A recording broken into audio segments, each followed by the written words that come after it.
Thank you to Rocket Mortgage for sponsoring this video. Today I want to talk to you about an incredible show on the Rocket Learn YouTube channel called Home Lore. Home Lore is like a real-life adventure where they explore America's most unique homes. I'm talking haunted castles, tropical tree houses, and maybe even a speakeasy run by gangsters. What I love about Home Lore is the deep dive into these mind-boggling homes. It's like being a detective, uncovering the secrets behind their extraordinary architecture and the intriguing backgrounds of the people who built them. There's even an episode on the Houdini estate. Mind blown. The estate is simply remarkable, especially the mesmerizing gardens. What's even more fascinating is learning that Houdini and his wife came up with a plan involving secret code words to try to contact him from beyond the grave. That is wild. If you're looking for inspiration, jaw-dropping visuals, and a whole lot of crazy history, then check out Home Lore on the Rocket Learn YouTube channel. Before you do anything else, go right now to the Rocket Learn YouTube channel, subscribe, and watch Home Lore. Now, onto this show.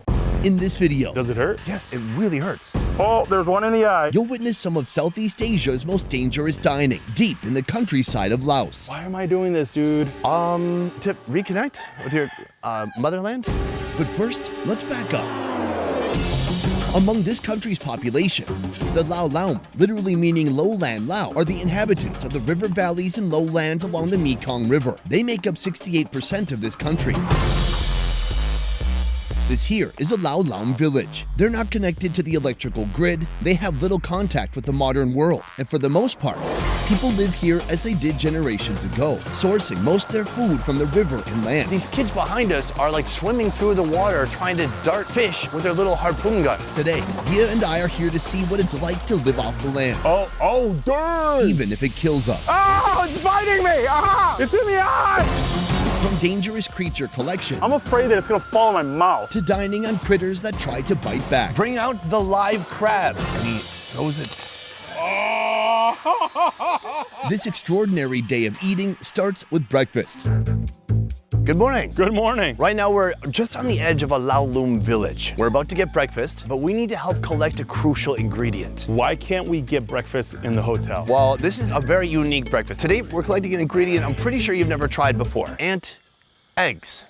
Soon we're gonna be making an ant egg omelet. Okay, I know the word omelet, I know the word eggs, but the ant is still kind of freaking me out. Right, so look up. Oh, darn!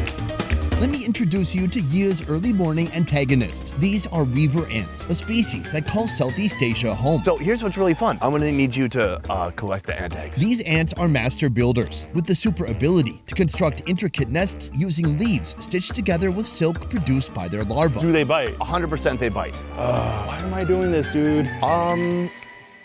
To reconnect with your motherland? There was a reason when you left the motherland, too. This man is Fang Kangkam, the village's premier hunter. He's brought Yia his mighty ant-gathering weapon of choice, a basket on the end of a stick. You've got your tool. Take it away. So, up. Okay. I got it. All right. Okay, so good. He's elevating the bucket up to where the nest is. Now shake the basket to dislodge the eggs from their nest. Oh my God! Oh God, the eggs are spilling everywhere. This seems to be a straightforward task. Tap away. However, the act of shaking dislodges more than just the eggs. Oh, it's biting me! Ah! It's in the eye! Oh my God! Oh no, man. Ah! Connecting. Oh my gosh, dude. Keep it up, keep it up. The quicker you go, the faster you're done. Oh man, dude, this is kind of like invasive. Oh, there's one in the eye, Oh. Oh, he's brought the nest down. Do you think there's enough in there for breakfast? Definitely. Cool, let's take a look. What? That's almost nothing. It's good. I mean, this is a flavoring, right?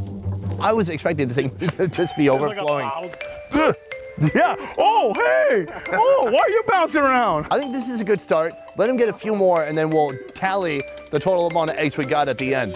As fierce as these ants are, they've been profoundly helpful to the humans who pester them over the centuries. They've been used in citrus farming to stave away harmful insects. They've been used as a medical treatment against arthritis. Most excitingly, they can be turned into a multitude of dishes, some of which we'll soon experience. Gentlemen, well done. I think this is the toughest harvesting I've ever done. It's painful. And in the end, it's not like you shot a deer. I still feel the ants crawling all over me right now. Yeah, the heebie-jeebies. Now, some people do eat the ants. They're amazing. They taste sour. There's something, I always say, between like a lime and a green apple. I wonder if maybe we could just squeeze some ants. I did it. Oh yeah, it's like a citrus burst. Isn't that cool? The eggs are different though. The eggs are soon going to go into a couple different dishes. I've never eaten them raw like this, and evidently you can. Do you want to eat these with us?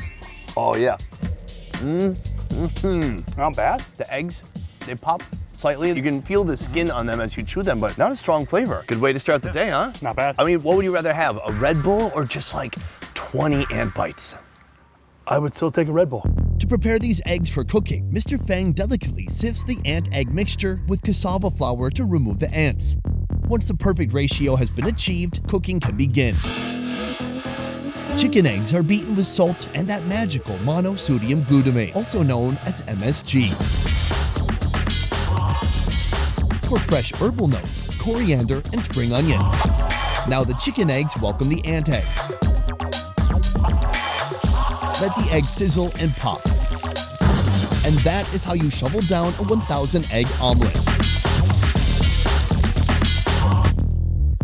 How do you deal with the pain? He just have some more patience that, okay, ignore it, and said, yeah, so that's fine. I think after a while, when I got bit, you came to a point where you're just like, whatever. Let's rewind to that point. Oh my God! Ah, my crotch! Oh yeah, you can see the ant eggs in there. Good large quantity. Oh, this looks good though. All right, let's see. Cheers.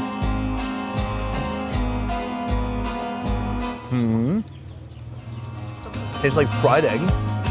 Very oily. I feel some of the skins from those ant eggs, but I can't say that they have any type of a distinctive flavor that's been released by the heat. For you, do the eggs have any flavor? Creamy, and that's what he like about it. It's nice, that citrus in there. I really notice in a lot of cultures all around the world that the egg is used as a canvas that they add flavor into. Yeah, and just mix it with whatever comes from the environment. Our other dish right here is the soup. In a pot of water, add salt, MSG, crushed lemongrass, and ginger.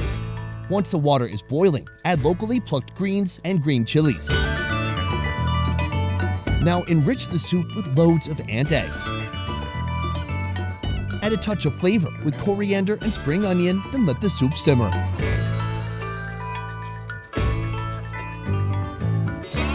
Whoa, this looks wild. It looks like little maggots. Creamy maggots.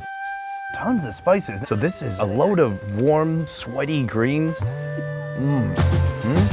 The broth is super fresh. No real powerful flavors. It's all just kind of fresh and herbaceous tasting. Every couple bites, you chomp through some of these ant egg balloons and they pop out some creamy goodness. I get the flavors of the ginger, the lemongrass. But it's just so gentle compared to the food we've been having. I mean, we just had bad seasoned with like garlic, chilies, lemongrass. This is just nice and gentle. Subtle. So he said it's yummy because it has some natural sweetness in there. I thought I was gonna be more grossed out by the eggs. I like it. It doesn't really faze me that it's there. If you didn't tell me that that was ant eggs, you look at it and goes, oh, there's little soft rice kernels in there. One of the things that really influences the food available in Laos is the fact that this is a landlocked country. In fact, it's the only landlocked country in all of Southeast Asia. I'm curious, have you ever seen the ocean? หรือมหาสมุทรมาก่อนบ่ No. Is that something you would ever hope to do? Yeah, he is very curious. Though it's completely separated from the sea, Laos is intricately tied to the Mekong River that flows through its core, serving as a vital lifeline. How much of the food that you eat are you going out and getting yourself? He have the different kinds of veggie, which is he going to the mountains and then collect them, like this kind of veggie as well. The river nourishes the land, ensuring fertile grounds for agriculture and a bounty of wildlife within. Nearby they have a river, and that is full of different sea creatures and different plants that they can get. Today, I think we're really focused on the way you're able to live off the land. And we want to do our best. I mean, he helped with the ant eggs already. Maybe I could help collect, hunt, or gather something as well. I heard that there's a food we're going to be trying later today. When we eat it, it's still going to be alive, but first, we have to catch it. Okay, let's do this. In this village, the tradition of producing food from the river runs deep through generations. From a young age, children join their parents by the river to watch and learn how it's done. Yi and I have both been tasked with collecting some freshwater protein for an upcoming meal. Check it out, Sonny and the girl squad. Yes? Yes. We are upriver from Sunny right now. He split us off and we're on the banks of this river and we're gonna be catching rice crabs. Now it's these little black crabs that's kind of burrow themselves on the side of this river here in the mud. I'm catching this right here. I know what you're asking. What the heck is that? Well, inside of here, there are little baby shrimpies. The process for this began already 10 days ago. They put all these stakes in the ground. Inside, they put some rocks, leaves, branches, and then they put in buffalo bones. Oh man, shrimp love buffalo bones. It's their native food. Buffalo bones. Now my concern is this. I've been told that we have to be careful with leeches and maybe even snakes. The idea is that over 10 days, shrimp will come here, see the bones, lay eggs, and then they'll develop a big population, like a small to medium-sized city. What they don't know is that we're about to wreak havoc on their city. I'm really nervous, but yesterday with the ants, he really helped me out, so. Should we see what happens? Let's do this.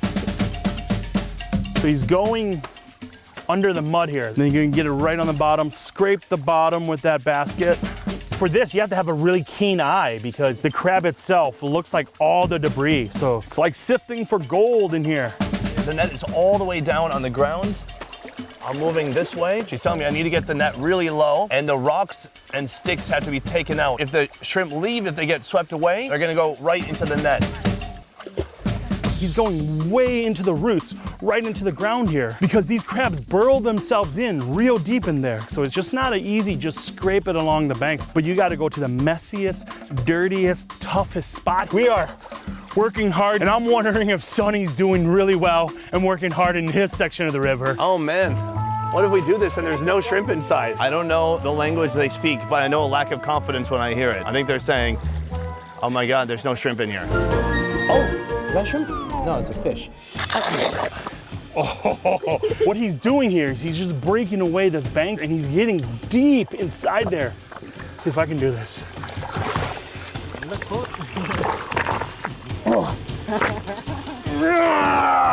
This is no small task. Is this a shrimp? Oh, there's a shrimp. All right, look at this little river prawn right here. That's bigger than I thought it would be. Oh, I see movement. Oh, it's a little guy. Look at that. Oh my gosh. All this hard work bent over just for this meal, huh? Dude, calm down. Just in this little thicket of leaves and dirt, there is so much life. What's tough is it'd be easy to chuck something like this out and then you realize, oh wait, there's a little shrimp in there. Oh, I see another one. Oh, here we go. That's a couple of shrimp. Our guide here, Oh, there's a little shrimp. he's got another crab. He's so calm about it, you know? Well, check it out. So here, at the end of the day, you can see we have some little fish, we have shrimp, we have crabs all together in that trap. This is really ingenious. I've never seen anything like it. From here, I'm hoping you got some food too. Next, we're gonna be eating some of what's in here. With the crabs caught by Yia, we'll soon be treated to a death-defying meal, likely to give us shell shock. This is too dangerous. But first, an equally spine-chilling appetizer featuring live shrimp. Is it vital that the shrimp be alive? When it's alive, it's more fun. When you put in the mouth, and then it's more like alive in your mouth as well. I thought she was gonna say fresh. She said it's more fun. Let's get to this recipe. Ma'am, take it away. So the shrimp have been washed already, and she's gonna dump them into the bowl here. First, we're gonna hit it with some lemongrass. Then we have red chilies, there's green chilies. Cilantro and green onions right in there. Then we got some toasted rice flour here. Toasted rice flour, you know, in Laos cooking is very common. This right here is MSG, and then salt. There we go. And she's about to squeeze some citrus on here with these limes. I love the way she's cutting the limes like that because I'm gonna start doing that in my kitchen. And then you have the badak. It's a fermented fish sauce, the real stuff. Now giving it a little bit of a mix, getting all that salt and all those delicious ingredients bound together. The smell is incredible.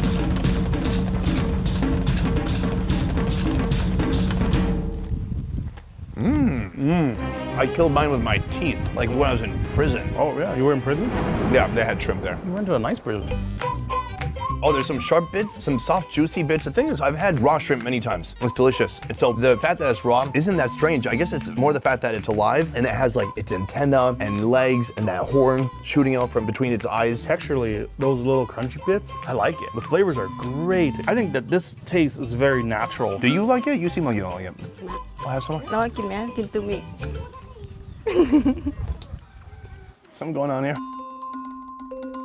This whole village is surrounded by 2 different rivers, and it seems like it brings so much life here. How important is the river to them for sourcing their food? สำคัญสำหรับอาณา It's important because they can live without money. So that the way that they can go into the river, they can collect some food there, and they don't need to go to the market. There's just nothing really comparable in the US unless you're talking about actual hunting. In America, doing this stuff is a sport. This is their survival, and it really connects them to the food, right? And think how much that limits waste. Really incredible. This is a snack, a little bit of an appetizer for what's coming next, because the animal that you caught, the crab, soon we're going to be eating it live.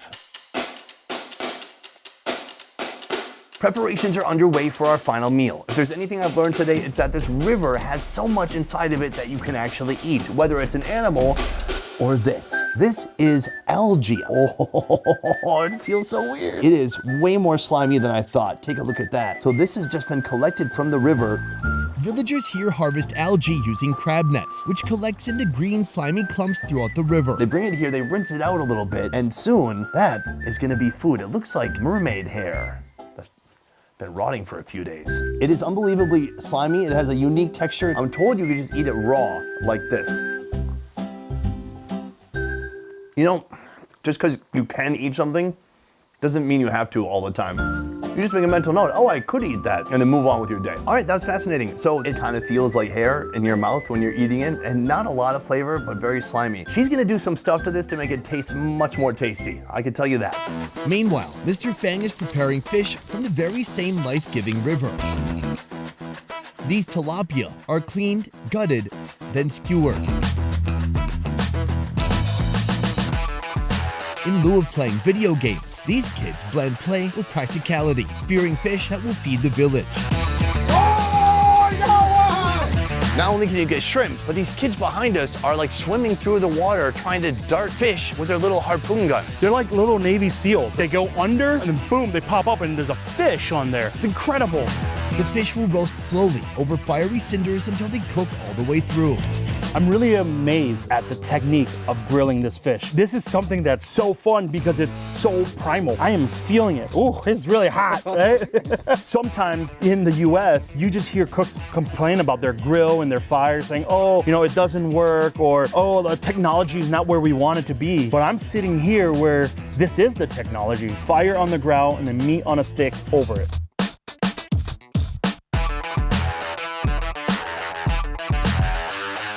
I gotta say, this is quite the meal. Take a look. Of course, we have the fish caught fresh from the river. We have this is algae. Then we have a salad here. We'll talk about that soon.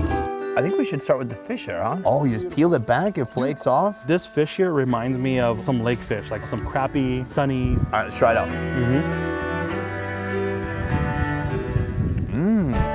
Very nice. A delicate, flaky white meat. It's a subtle fish flavor. And the skin tastes so good. It's like real fatty and smoky. It's simple, but delicious. What I really like about having that skin on the fish while he was grilling it, that skin actually protects the fish meat so it doesn't dry out. This fish has a lot of little bones in it, so yeah. Oh, it was stuck in my retainer. Next, we have this right here, the algae. Though this food source is known to be incredibly nutritious, I should mention again that it's very slimy. So here's how you get the most out of your algae harvest. Prepare a flavorful seasoning by combining chili, garlic, onion, salt, and MSG, then grinding them into a harmonious blend. Cut the algae into a hot pan, then cook it until it reaches the desired gushiness. Once gushy, toss it in with the seasonings. Ground sesame seeds, fish sauce, coriander, spring onion, and local eggplant. Mix thoroughly and serve. Now, I don't know if you slurp it. I don't know if you... I guess maybe you could scoop it? It is gloopy. Oh, bro, I don't know how I can do that, man. It's still really slimy. It is full of spices. They've given life to it, but the texture is largely the same, or maybe they made it even more goopy, I think. Texture-wise, it's like somebody already chewed spinach and you're now eating the spinach that they already chewed. Mama Bird just gave me a bite of some greens. When you chill it, then it seems like there's some sand in there. I do feel that grittiness. It's interesting. The taste is nice. It does have a little bit of a spinach taste to it. Think about the nutritional value of it. It's that power green, you know? Superfood. With you able to go out and retrieve so much food from the area around around you. What percentage of the food you're eating would you say comes from the land and what percent comes from the market? ได้ไล่กว่าตัวนั้น 80% that's from nature. If it's not necessary, he's not gonna buy from market. Well, there is one food you can't get from the market.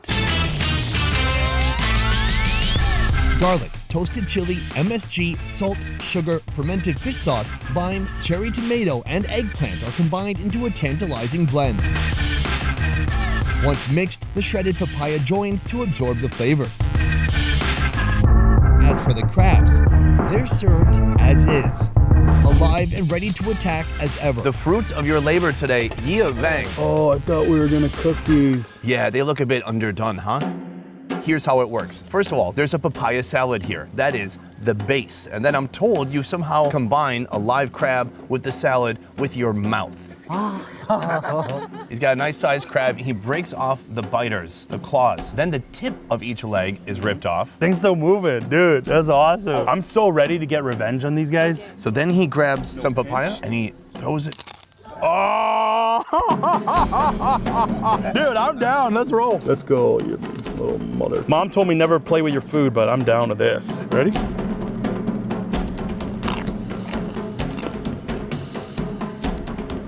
Oh, it's delicious. Is it tough? No, it's like eating a crunching shit. Are you being serious right now? Oh, that is, look at this. This is no joke, man. Look at those claws. Oh gosh, yeah, that's it's a big claw. Sorry.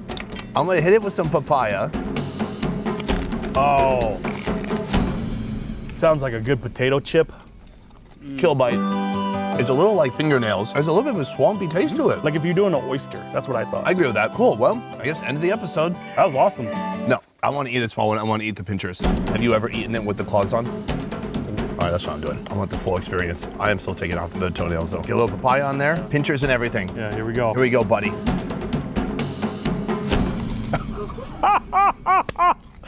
Look how it's the side of your mouth. Try it. They try to run after the first bite. I saw them moving in your mouth. It's really crunchy. The papaya salad, meanwhile, It's delicious. very tasty. This has got to be one of the most unique village foods I've ever seen in my life. It's adventurous. It has like a hint of danger. The taste isn't bad. I would say I like the medium to smaller ones more. It's a little bit more balanced flavor. The big ones pack a big seafoody, rivery punch.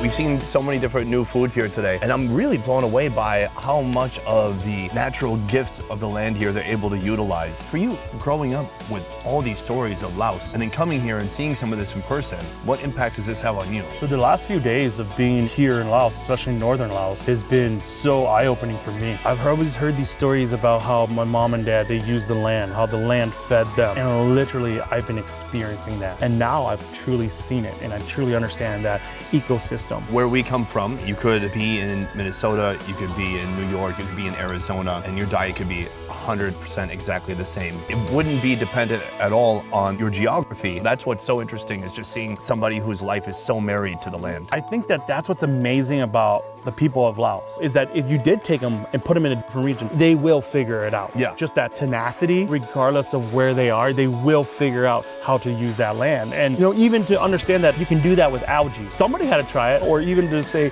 hey, to do this with these crabs and to eat it this way. Somebody had to do that, but eventually people figure out, and that's what I love about this land.